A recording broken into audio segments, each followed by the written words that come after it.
Ježiš nalieha. Poďte ku mne všetci, ktorí sa namáhate a ste obťažení. A ja vám dám odpočinutie. Vezmite moje jarmo na seba a učte sa odo mňa, lebo som tichý a pokorný srdcom a nájdete odpočinutie svojim dušiam. Toto slovo je zapísané v Evanjeliu podľa Matúša v 11. kapitole 28. 29. verš. Pán Ježiš nalieha, poďte ku mne, ja vám dám odpočinutie. Vezmite moje jarmo a nájdete odpočinutie svojim dušiam. Kto je tento muž?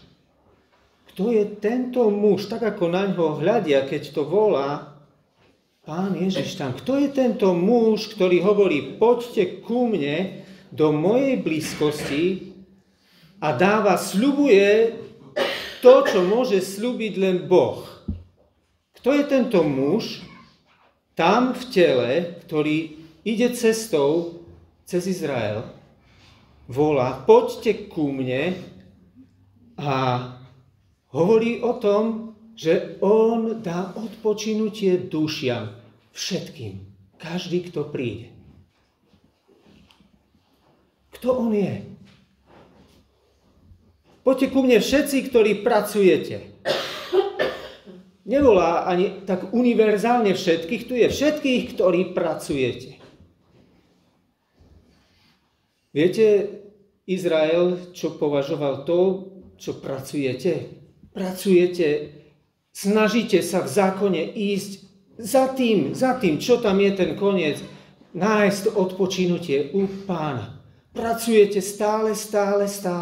Stále snažíte sa plniť všetky príkazy zákona a ste stále obťažení. Pracujete a predsa ste obťažení. Konáte a nedá sa. Kto je ten muž, ktorý hovorí ako človek, jeho počuť je na zemi, je v tele a dáva záruky tie, ktoré môže dať len svätý Boh.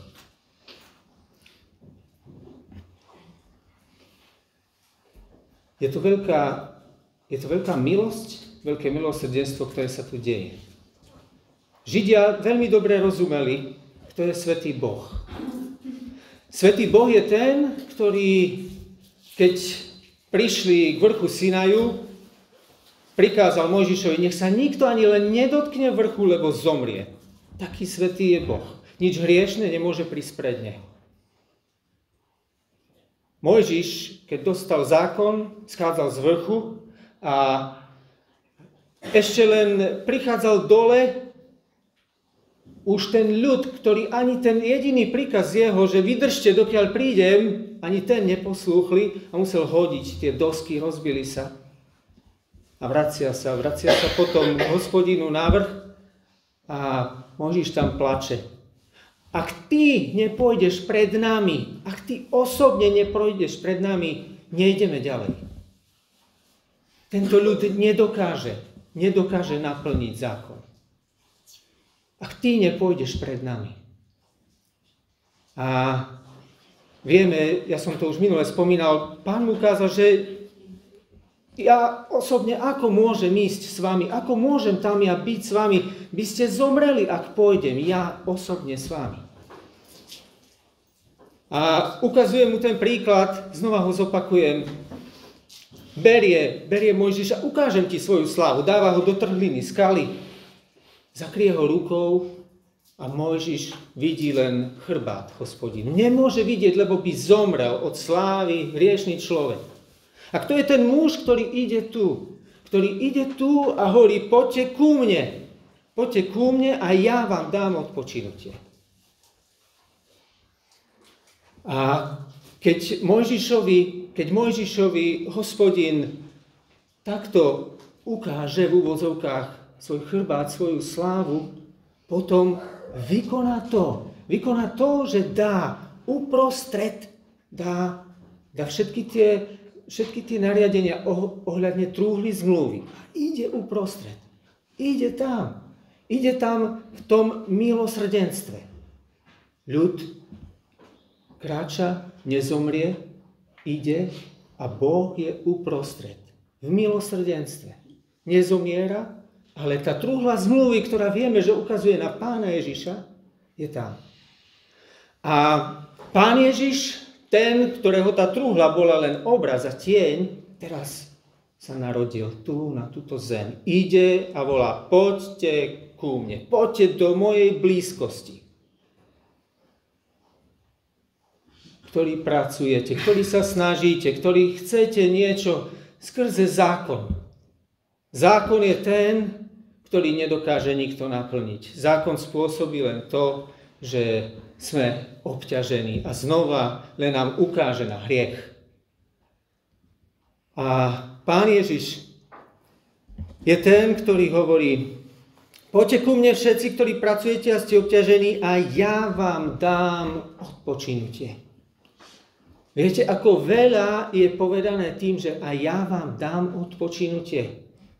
Hlava by sa nám zakrútila, čo všetko pod tým Pán Ježiš myslí. Pod tým myslí to, ja svoju cestu dojdem až na kríž. Ja vezmem všetky vaše hriechy, všetky tie, za čím vy ste pracovali, ja toto naplním dokonale. Ja vezmem trest, adekvátny trest za váš hriech. A takto vám dám odpočinutie. Vieme, že za každý hriech musí prísť trest, lebo náš Boh je spravodlivý. Preto by sme museli zomrieť pred ním, keby sme prišli. Keby on prišiel so svojou slávou a spravodlivosťou tu na zem. Preto. A Pán Ježiš hovorí, ja vám takto dám odpočinutie, ja vykonám všetko a volá. Preto on jediný môže volať. On jedinečný, len ja vám dám odpočinutie. Toto znamená len ja. Ja som jediná cesta. Iba ja vám môžem dať odpočinutie. A potom hovorí trošku iným spôsobom. Toto isté zdôrazňuje. Vezmite moje jarmo. Viete, čo je to jarmo? Nie je to to, ako mnohí si myslia. Je to použité v písme tiež, že keď ťahali voz kravy, tak bolo jarmo pre dvoch. Toto je jarmo v tej pôdine pre jedného. Pre jedného, keď niesli ste už niekedy, možno, že to tu mali na dva vedra, keď chcete niesť také drevo, možno ste to videli, tak sa to dá na krk a môžete niesť, keď to pekne vyvážite, tak nesiete niečo. Nesiete a používa sa to ešte niekde. Videl som vo Vietname, nosia bagle s rýžou. A toto jarmo Pán myslí. A vezmite moje jarmo. Jarmo je služba. Tam išlo, prečo pracujete? Jarmo znamená pracovať. Áno, vezmite moju službu. Vezmite moju službu, ktorú ja vám dám. Tam ste pracovali pre zákon, pracovali a nikdy ste sa k nemu nedostali. Fúr ste boli obťažení. Ale ja, keď vám dám svoje jarmo, moju službu, jednoduchú, ľahkú, ako to čítame tam, vezmite to na seba a učte sa odo mňa, lebo som tichý a pokorný srdcom. Ja tú službu zákona, tú ťažkú som zrobil ja. Ja to bremeno hriechov, tým, čo ste boli obťažení, to som zobral ja. Ja som to spravil. Vy vezmite moje jarmo. Na oplátku. Vymeňme si to. Vezmite moje jarmo. Na seba a učte sa odo mňa. Lebo som tichý a pokorný srdcom a nájdete odpočinutie svojim dušiam. Pán ponúka milosrdenstvo. Milosrdenstvo je niečo, čo nám nedáva to, čo si zaslúžime. Zaslúžili by sme si trest za ten hriech, že nesplníme zákon. Ale Pán Ježiš, zaslúžili by sme si, aby zjavil svoju slávu, tak ako na ten okamih, keď si pamätáte v Božom slove, keď ho idú zlápať a keď sa spýtajú na Pána Ježiša, on povie, ja som, Na okamih Pán na 100 sekundy odkryje svoju slávu a padnú všetci dozadu. A to je milosrdenstvo, že Pán pozýva k sebe. A dôvod je len ten, lebo ja vám dám odpočinutie v tom, že na kríži za vás zomrie. A pozýva, poďte za mnou, učte sa odo mňa. A chcem, aby sme išli. Chcem tak rýchlo, musíme prebehnúť rýchlo. Teraz s tými, ktorí to poslúchli. Učeníci sú tu. Pokračujú, idú. Oni poslúchli toto volanie. Oni idú za Pánom, prišli k nemu, našli odpočinutie, vzali tú jeho službu, tú ľahkú a idú. To jeho užitočné jarmo a ľahké bremeno. Idú siatinami, čítame. Pán je učiteľ, učí nás, pekne nás vedie, hneď máme príklad, čo to znamená niesť to jeho jarmo. Aby sme to vedeli my uplatniť v našich životoch. Božie slovo je jasné, zrejme. A vedie týchto učeníkov siatinami a máme tam opis toho, že učeníci boli hladní a tak trhali tie klasy a jedli. A prídu tam farizeovia a hovoria, hľa, tvoji učeníci robia to, čo sa nepatrí robiť v sobotu. Útočia zákonom na učeníkov. To, čo mali pracovať, prečo nepracujú pre zákon? Ale vidíme, ako pekne Pán je štítom. My robíme jeho službu, Pán je ten, na ktorého idú otázky. Oni ďalej sú obili a robia a jedia. Pán je ten, ktorý prichádza prvý, ak už ideme s ním. Pán odpovedá. A Pán je ten, ktorý zjavuje im, že on je väčší ako Dávid. Dávid je ten, ktorý ho nazýva Pánom. Pán Ježiš im zjavuje týmto farizejom v láske a v milosti, v milosrdenstve. Im zjavuje to, že on je väčší ako chrám. On je väčší. Presne im ukazuje to, čo v chráme bolo, to centrum, tá svätyňa svätých a tá truhla zmluvy, ktorá ukazovala na ňo, že on je originál, že tamto bol len obraz. Ukazuje, tu je väčší ako chrám. Ja som ten. A keď im hovorí, že on ako syn človeka je pánom i soboty, veľmi dôležité písmeno, tam tú spojku i, on je pánom všetkého. Daná mi je všetka moc na nebi aj na zemi. On je pánom i soboty a tam je to v tom význame nie, že je ten, ktorý spravuje sobotu. On je ten, ktorý ju dal. On je ten, ktorý ju stvoril.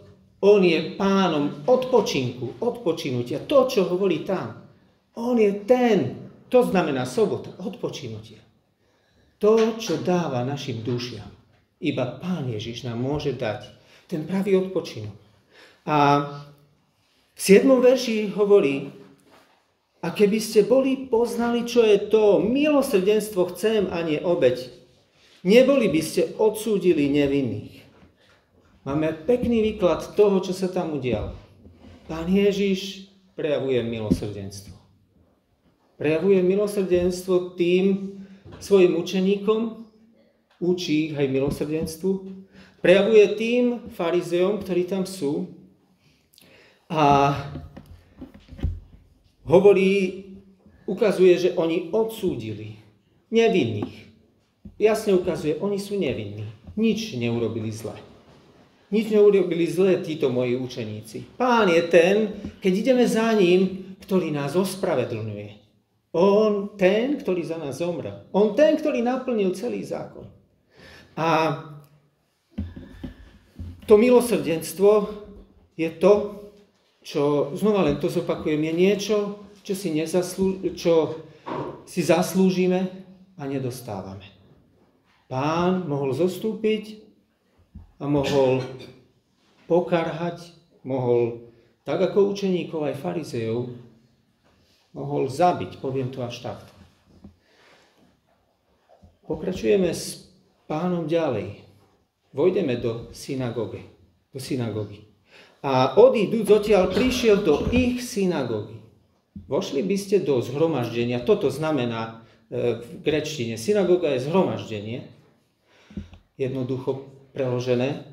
A vchádza do zhromaždenia tých, ktorí ho odsúdili, ktorí ho posúdili. Pán Ježiš nie je ten, ktorý by sa urazil, keď niekto mu niečo povie, keď ho napomenie a odsúdi, pomerá podľa zákona a že robia zlé.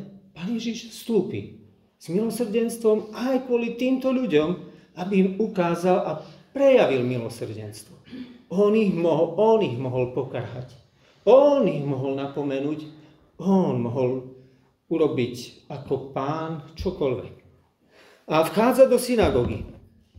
A hľa, bol tam človek, ktorý mal uschlú ruku. Ak by vstúpil Pán Ježiš tu do nášho zhromaždenia. Vy viete, kto je tu, koho by sme povedali, tu je človek, ktorého uzdral, Pane, prosíme ťa. Ty si tu. Tu je človek, ktorý má uschnutú ruku. Prosíme ťa, uzdrav ho. Využili by sme tú príležitosť. Ale títo tu? A opýtali sa ho a riekli, či sa smie v sobotu uzdravovať, aby ho obžalovali. Zákon pokračuje ďalej. Pracuj v zákone. Rob podľa zákona. Usvedčujú ho, aj keď nemajú pravdu. Pán Ježiš im robí výklad a im hovorí, a on im povedal, kto z vás bude taký človek, ktorý keď bude mať jednu ovcu a keby mu spadla v sobotu do jamy, či jej azda nepochytí a nevyťahne? Pán Ježiš tu, páči sa mi to slovo, jednu ovcu. Pán Ježiš s každým z nás, ako keby sme boli sami na svete. Ako keby tu bol len pre nás. A on môže byť taký. On je pre nás, ako keby sme boli sami. Takto s nami jedná. On tam hovorí, mám tu jednu ovcu. Tú dôležitú teraz, v tejto chvíli, ktorú potrebujem zachrániť. A dáva jednu veľmi dôležitú lekciu. On, ten, ktorý v milosrdenstve vstúpi tam do toho zhromaždenia, kde nerozumejú, o čo ide. A hovorí,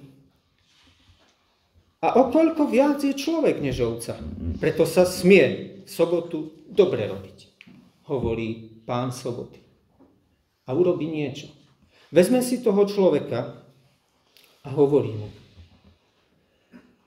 vystri svoju ruku. A vystrel a ruka bola zase zdravá ako tá druhá. Rozmýšľali ste niekedy nad tým, ako Pán uzdravoval? A najmä v tomto prípade.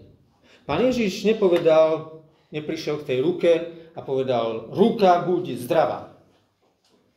Nie. On hovorí s tým človekom. On bol ten človek, ktorý potreboval jeho uzdravenie. Hovorí mu, vystri svoju ruku. Keď máte suchú ruku, neviete, je suchá. Musíte posluchnúť. Jednoducho posluchnúť. Nikdy ste ju nevedeli vystrieť. Ale povedal Pán, vystri svoju ruku. Vystri svoju ruku. Ja neviem, či bola už zdravá tu, alebo tu, alebo tu, alebo tu, možno až tu. Ale zrazu bola zdravá. Poznáte slovo, poslušnosť je viac ako obeť. A to je stále odpoveď na to, ak milosrdenstvo predchádza poslušnosť. Tento bol uzdravený tým, že poslúchol. Ak by to neposlúchol, tá ruka by mu nebola zdravá. Ale on jednoduchosti poslúchol.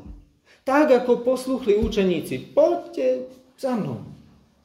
Uveril tomu. Uveril, že Pán Ježiš tým, že mu povie vystri ruku, že ho uzdraví.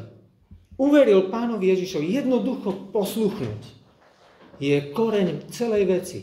Poslúchnuť Pána Ježiša.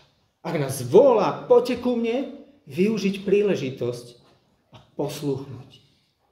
Nič viac. A ten, ktorý prejavil milosrdenstvo, prejavuje aj milosť. Nie len, že nám nedáva to, čo si zaslúžime, nedáva nám smrť, ale dáva nám milosť. Dáva nám to, čo si nezaslúžime. Dáva nám večný život, dáva nám odpočinutie v ňom. Odpočinutie v ňom. A ja už prečítam len 18. verš. 18.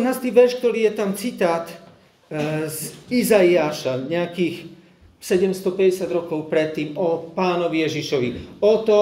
O tom, že toto je môj služobník, toto je ten utvrdenie od proroka pre všetkých pochybujúcich, či tam tých Židov, farizejov, že toto je ten muž, ktorý má moc Božiu, ktorý je Boh v tele.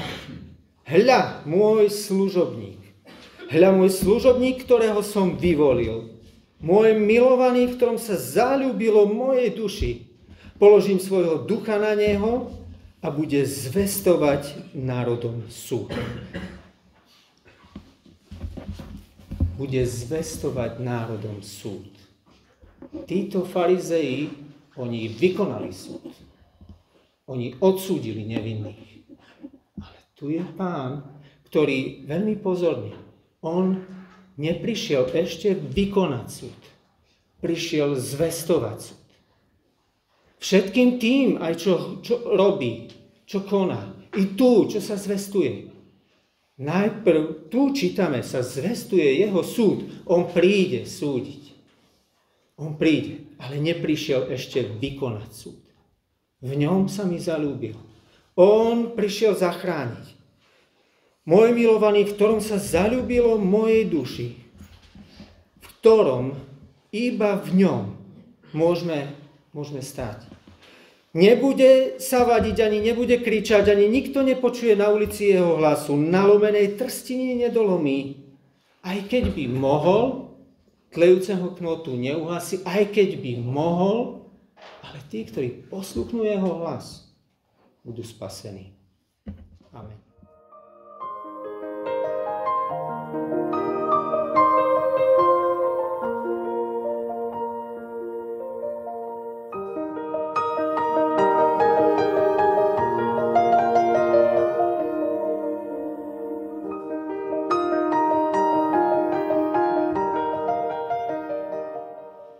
Počuli sme výklad toho verša, ja ho znova prečítam, alebo veršov dvoch. Matúš 11. kapitola, 28. a 9. verš. Prečítam v mene Pánovom. Poďte ku mne všetci, ktorí pracujete a ste obťažení, a ja vám dám odpočinutie. Vezmite moje jarmo na seba a učte sa odo mňa, lebo som tichý a pokorný srdcom a nájdete odpočinutie svojim dušiam. K tomu by som prečítal ešte 3 miesta Božieho slova, ktoré sú veľmi podobné. To prvé je v 1. Korinťanom, 1. list Korinťanom, 1. kapitola, 9. verš.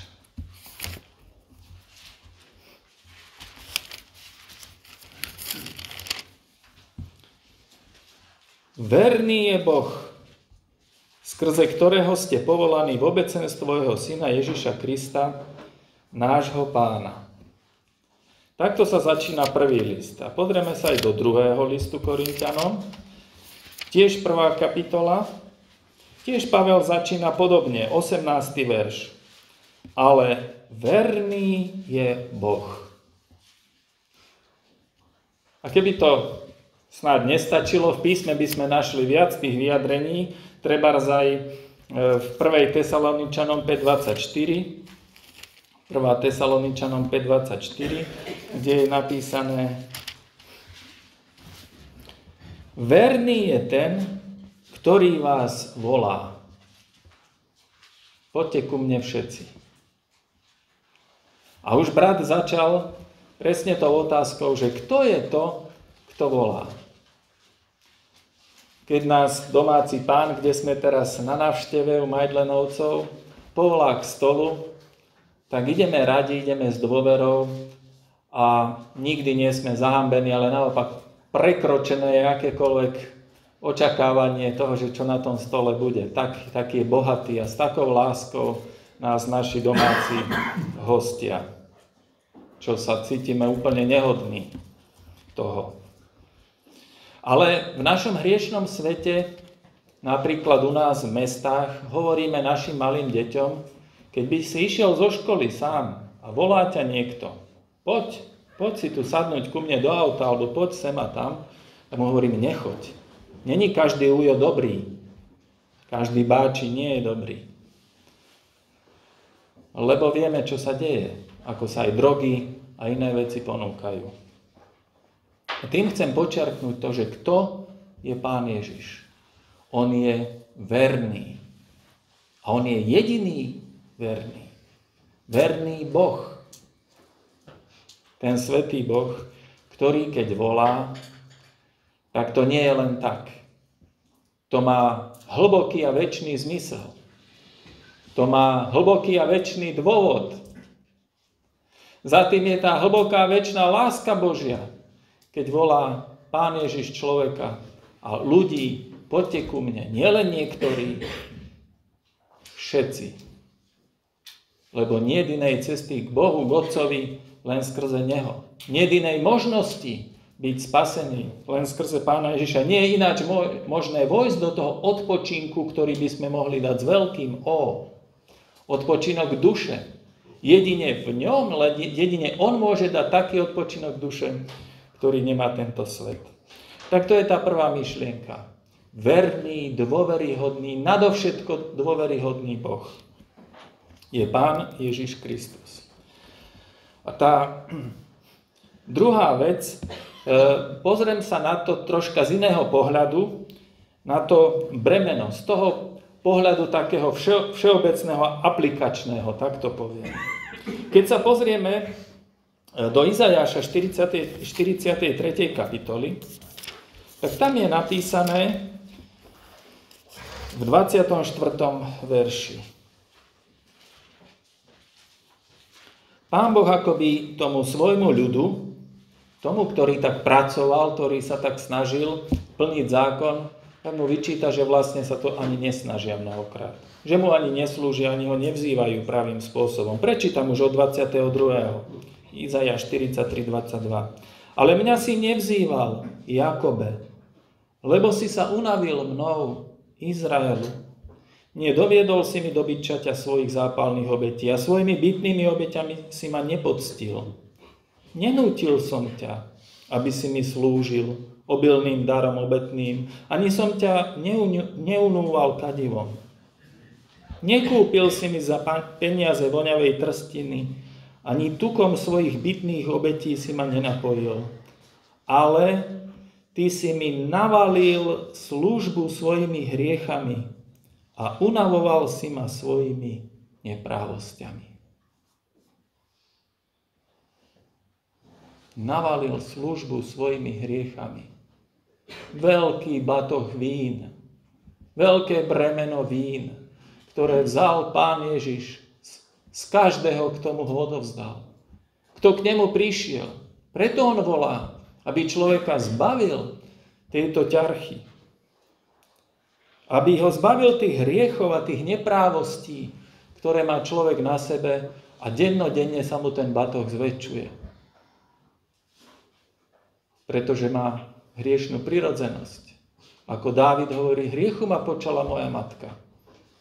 My nie sme hriešnikmi preto, že hrešíme, ale hrešíme, pretože sme hriešnikmi. Máme takú prirodzenosť. Tak ako z jablone padajú jablká a z hrušky, tak aj človek, ktorý sa narodil zo ženy, nemôže inak ako hrešiť. To je tragédia, to je výsledok hriechu. A my potom, čím sme starší, celý život už od detstva tie hriechy množíme. Ale Pán Boh to vedel pred založením sveta a preto poslal Pána Ježiša, aby on zomrel a aby na tom Golgotskom kríži vyniesol hriechy mnohých, ktorí v Neho uveria. A on volá všetkých, tu si čítame, poďte ku mne všetci.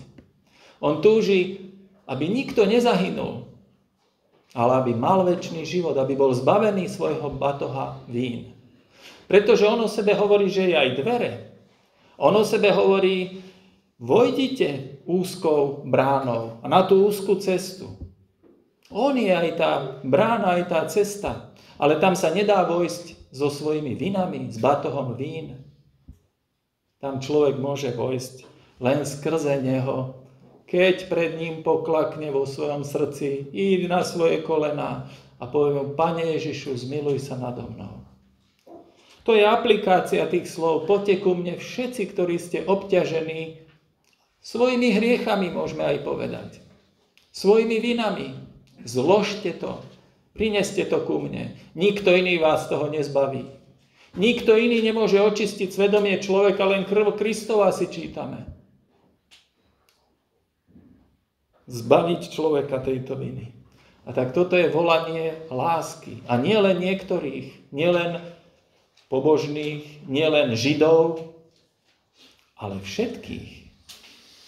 Nie len Židov tej doby, ale všetkých. A ako už nám bolo pripomenuté, je to aj osobné povolanie. Každého, kto počuje Boží hlas, aby nezatvrdil to svoje srdce pred týmto volaním, ale uveril vernému Bohu. Pán Ježiš povedal raz, kto vidí mňa, vidí Otca. A inde ja a Otec jedno sme.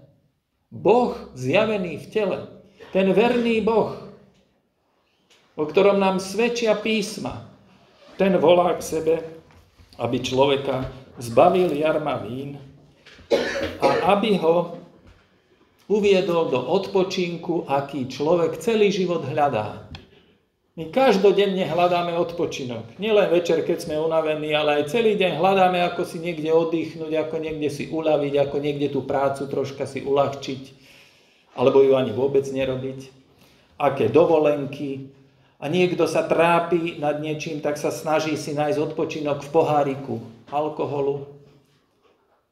Iní v nejakej zábave. A v rôznych veciach ľudia hľadajú odpočinok, posadiť sa pred televízorom a márniť tam čas, alebo internet pred nejakú obrazovku a plniť niečím to svoje srdce. Človek hľadá odpočinok na nesprávnom mieste. Tam, kde ho niet. A Satan ponúka ten odpočinok každú chvíľu, deň čo deň, sekundu čo sekundu týmto ľuďom, aby ich nasycoval, aby nehľadali pravý odpočinok, aby nepočuli to volanie, ktoré sa nesie celým svetom, volanie lásky Božej, poďte ku mne všetci. Kto to povedal? Boží syn, Pán Ježiš Kristus. Ale všetko to, čo ponúka diabol, to je len pozlátko, to nie je pravé zlato. To je len náplasť, to nie je uzdravenie rany. To je len náhražka, to je len niečo chvíľkové. Ale rana sa stále zväčšuje. Rana stále hnisá pod náplasťou. Pod pozlátkom je len niečo škaredé, niečo zlé. To sú všetky náhražky pravého odpočinku a pravej radosti, pravého pokoja, ktorý je v Pánovi Ježišovi Kristovi a len v ňom. Niet iného pravého odpočinku, len keď príjmeš Pána Ježiša Krista ako Božieho syna, ako svojho spasiteľa. Keď mu zložíš k jeho nohám všetky svoje hriechy a povieš mu, buď milostivý mne hriešnemu, Pane Ježišu. To je najväčší odpočinok, keď hriešnik môže spočinúť v ňom a potom ísť spolu s ním. Opäť to jarmo, ja som si ho predstavil tak, jak brat povedal, že nie je v originále, lebo nepoznám originál. Ale myslím, že aj brat bude, aj všetci so mnou súhlasiť, že aj tá aplikácia, alebo aj to také vysvetlenie, keď si predstavíme to jarmo naozaj pre dve zvieratka, či môže byť lepšie jarmo, lepšie miesto pre dušu, ktorá poznala odpočinok v Pánovi Ježišovi a odpustenie svojich vín, privinutie na hruď Pána Ježiša v jeho láske, či môže byť väčšia radosť ako ísť s ním. Veď či ja môžem sám nejaké jarmo niesť? Bez neho ani nechcem, ale ani nemôžem, lebo sám Pán Ježiš povedal, bezo mňa nemôžete nič urobiť. A tak je to iný obraz, alebo z iného pohľadu to isté. Ja hovorím ameň na všetko, čo aj brat povedal, ale z inej stránky, keď sa na to pozrieme, s Pánom Ježišom byť v jarme, ísť s ním, učiť sa od neho, byť v jeho tesnej blízkosti, tak ako je to mladé zvieratko, treba ten mladý hovädzí dobytok spolu s tým starším, skúseným, idú spolu. Pán Ježiš je dokonalý Boží služobník, ale aj dobrý pastier, aj dobrý Pán, priateľ duše človeka pravý a s ním ísť, od neho sa učiť. To sú zvláštne veci, čo on nás učí. A čo chce, aby sme sa od neho učili? Tichosť a pokora. Aby sme sa učili jeho charakteru. Aby sa on prejavoval v našom živote. To sa v tomto svete vôbec nenosí. Pre tento svet je to bláznostvo a slabosť. Tu sa učí asertivita a široké ramená a niečo dokázať. A mať drive, a mať ťah na bránku a takéto slová sa hovoria v tomto svete. Pán Ježiš, ktorý je stvoriteľ celého sveta, udržovateľ sveta i každého života, stvoriteľ života. A on volá k tomu, poďte ku mne všetci, ktorí pracujete a ste obťažení, ktorí nevidíte východisko a nemôžete ani inde nájsť, poďte ku mne. A ja vám dám odpočinutie. A potom ďalej, vezmite moje jarmo na seba, učte sa odo mňa, lebo som tichý a pokorný srdcom a nájdete odpočinutie svojim dušiam. A človek, viete, to práve odpočinutie nájde v tej užitočnosti, ktorú Boh schvaľuje a ktorú Boh aj dáva. Lebo moje jarmo je užitočné a moje bremeno ľahké. Človek má radosť, keď môže byť užitočný. Keď nie je len tak niekde v kúte zabudnutý a nevie, čo má robiť. Ako tí, čo boli na tom trhu a čakali, či ich niekto najme alebo nenajme. Byť užitočný, ale nie pre niečo zlé. Ale byť užitočný s Pánom Ježišom. Pre Neho slúžiť ľuďom podľa Jeho vôle. Slúžiť im charakterom Pána Ježiša. Zjavovať tú tichosť a pokoru Pána Ježiša. A volať v mene Pána Ježiša hriešnikov ku pokániu a ku spaseniu. Pán Ježiš ťa volá, lebo ťa miluje. Amen.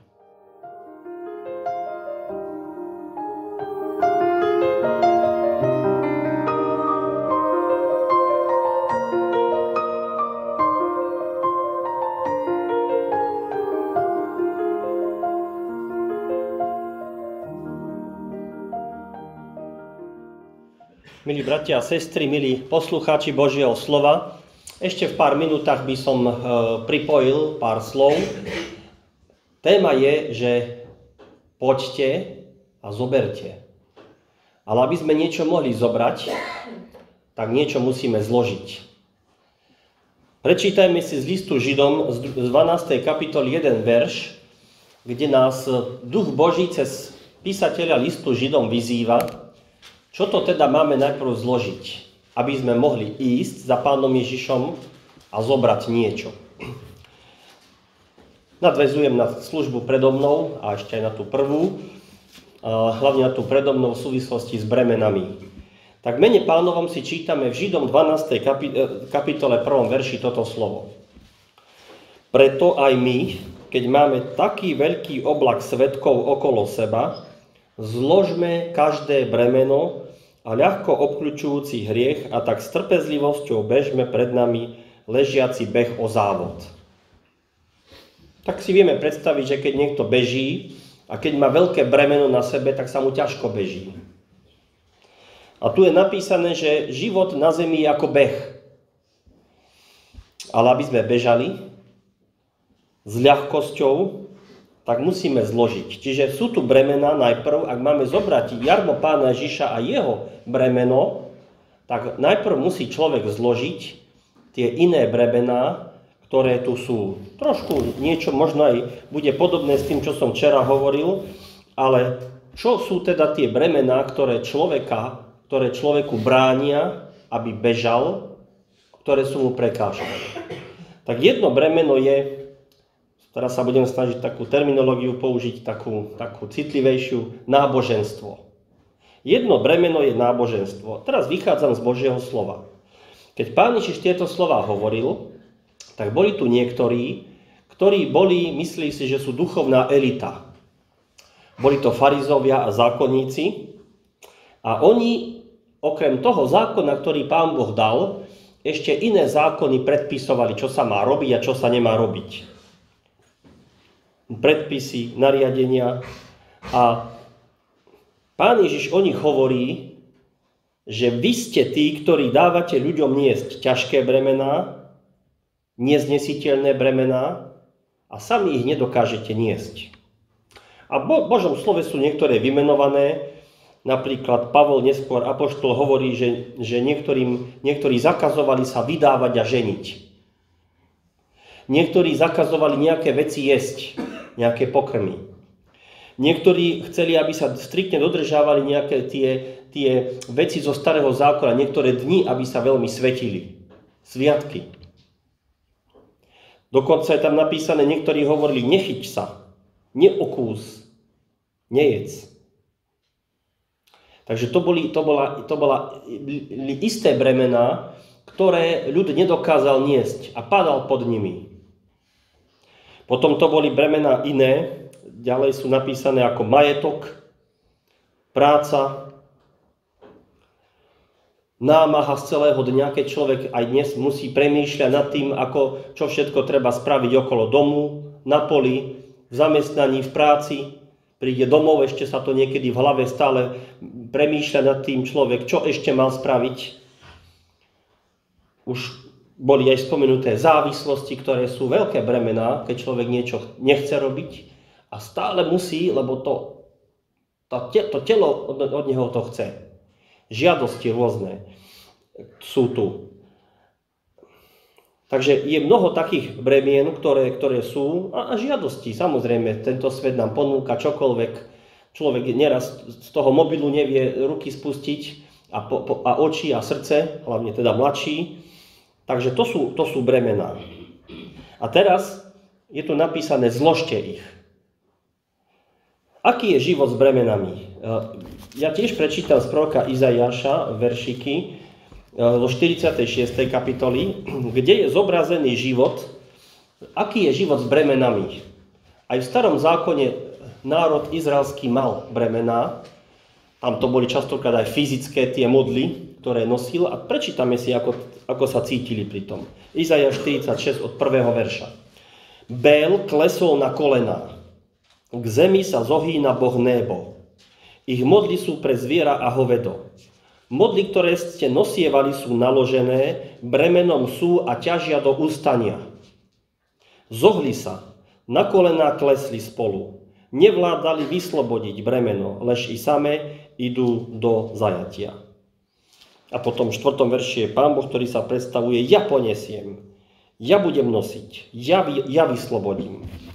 Takže tu je zobrazený život človeka, aj teda nielen keď má tie fyzické bremená, nie dobré, ale aj tie duchovné bremená, ktoré nosí, tak padá pod nimi. Oni ho ničia, sužujú ho, trápia ho, nedajú tie bremená mu pokoj. Ešte on si myslí, že mu pomôžu, ale ešte navyše robia mu zle. Nemôže bežať, ako sme si čítali v tom liste Židom ten beh o závod. To sa nedá s takými bremenami bežať. A teraz je tu to slovo Pána Ježiša, ktorý hovorí človeku, a nie len tej doby starého zákona, či doby, keď žil Pán Ježiš na zemi, ale slovo Božie aktuálne je pre nás. Pán Boh vie o každom z nás, aké to bremeno máme.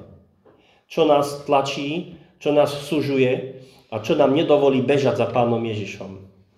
A teraz je tu slovo Pána Ježiša, hovorí, poďte ku mne všetci. Poďte ku mne všetci, ktorí poviem tak, tie bremená máte, ktoré vás tlačia. Vy aj pracujete pre svoje spasenie, snažíte sa ho získať. Ste obťažení, ste unavení, ste padajúci. Poďte ku mne, hovorí Pán Ježiš. K tomu krížu Golgoty, hovoríme obrazným jazykom, pod ten Golgotský kríž, tam je miesto, kde ty to svoje bremeno môžeš zložiť. Na ten kríž, lebo Pán Ježiš zomrel za toto všetko. Pán Ježiš zomrel za to tvoje náboženstvo ľudské, ktoré si myslíš, že ťa privedie k Bohu, k Otcovi. Pán Ježiš zomrel za všetky tie hriechy, ktoré ťa tlačia, za to, s čím ty bojuješ, stále povieš si, už budem dobrý, už to nebudem robiť. A stále to musíš robiť, lebo nemáš na to síly sám sebe. Pán Ježiš volá, toto všetko zlož, toto, čo ťa sužuje, a poď za mnou. Poďte ku mne všetci, ktorí pracujete, a ja vám dám odpočinutie. Ten výsledok bude taký, že dostaneš odpočinutie, ktoré si doteraz nemal. Dostaneš odpočinutie vo svojej duši, dostaneš pokoj vo svojom srdci, ktorý môže dať len Pán Ježiš. Ten, ktorý je kniežaťom pokoja, ten Pán Ježiš to jediný môže dať. A potom je výsledok taký, že on hovorí, a teda teraz, keď si to už zložil, keď si to zložil, to znamená v pokáni si povedal, Pane Bože, som nehodný, som hriešný. Som ten, ktorý nosil niečo, čo ty nemáš záľubu v tom.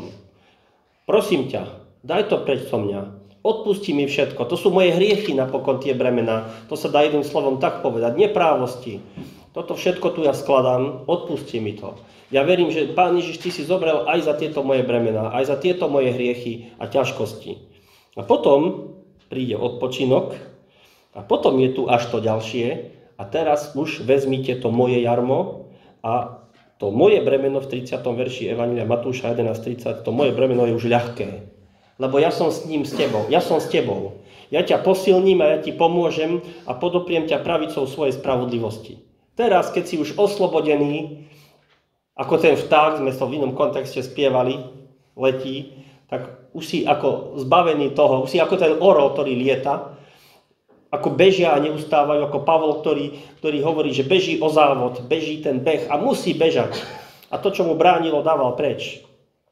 A potom aj veriaci človek, ktorý je spasený, sa môže dostať do toho, že znova nejaké to bremeno ešte sa neoslobodí od všetkého, alebo sa na neho načo nalepí. Čo mu bráni bremeno náboženstva, práce, majetku, závislosti, zábavy. To všetko je tu znova, hovorí Pán Ježiš, toto znova poď, čo sa na teba nalepilo, lebo ten je napísaný ľahko obklúčujúci hriech, on sa tak ľahko znova nalepí aj na veriaceho človeka, znova a trápi ho a trápi druhých okolo neho. Toto zlož pod Golgotský kríž znova a ja ti, Pán Ježiš, hovorí, dám odpočinutie a dostaneš také bremeno, ktoré bude jarmo užitočné a bremeno ľahké, lebo ja ti ho dám. Lebo už v prvej službe, prvý deň, myslím, alebo na začiatku bolo povedané, že každý deň je stvorený k nejakému, každý človek pre nejaký účel. Lavica je stvorená na to, aby sa na nej sedelo. Tanier ľudia vytvorili, aby sa z neho jedlo. Všetky veci na zemi, čo sú urobené, majú nejaký účel. To už Komenský dávno povedal. A človek, ktorý je stvorený na Božiu oslavu, hádam jediný z celého stvorenia to nerobí. Oslavuje seba, zaoberá sa sebou, nesie bremená, ktoré nemá niesť. A ten výsledok toho, že poď k Pánu Ježišovi, dostaneš nové bremeno a to bremeno, ktoré ti Pán Ježiš dá, to je to bremeno, to je to, čo Pán Ježiš od nás chce. To je ten účel, na ktorý sme stvorení a každý nejaké to bremeno máme. Niekto pozbudiť niekoho, niektorý v láske napomenúť, niekto pomôcť fyzicky druhému niesť bremena, niekto duchovne, je napísané, jedni druhých bremena neste vzájomne. A to je slovo pre nás veriacich, niekomu, aby povedal slovo Evanjelia tomu, ktorý hynie ešte vo svete a o ktorom vidno, že je ešte nie zachránený. Povedať mu o Pánovi Ježišovi, že on ťa chce vyslobodiť. Aj to je nesenie bremien tých druhých. A to je už s Božou pomocou a to sú už iné bremená ako tie bremená náboženstva, ktoré boli predtým. A tak Pán Ježiš je ten, ktorý nás volá, poď za mnou a volá hlavne v prvom rade teda tých, ktorí ešte nepoložili, neodovzdali svoje bremená na Golgotský kríž, aby teraz je čas príhodný, teraz je deň spasenia, neodkladaj rozhodnutie na ďalší deň, ďalší rok, alebo kedy do budúcnosti, ale ak počuješ Boží hlas, povedz teraz, Pane Ježišu, skladám ti všetko, odovzdávam ti. A my, veriaci ľudia, ak cítime, vnímame, že sa znova nás ľahko niečo pridržiava, tak zase je tu príležitosť. Božia milosť, Božie milosrdenstvo a Božia milosť ktoré nás vedie k tomu, aby sme išli za ním a bežali ten beh o závod tam do neba, do toho cieľa, ktorý je pre nás pripravený za Pánom Ježišom Kristom. Amen.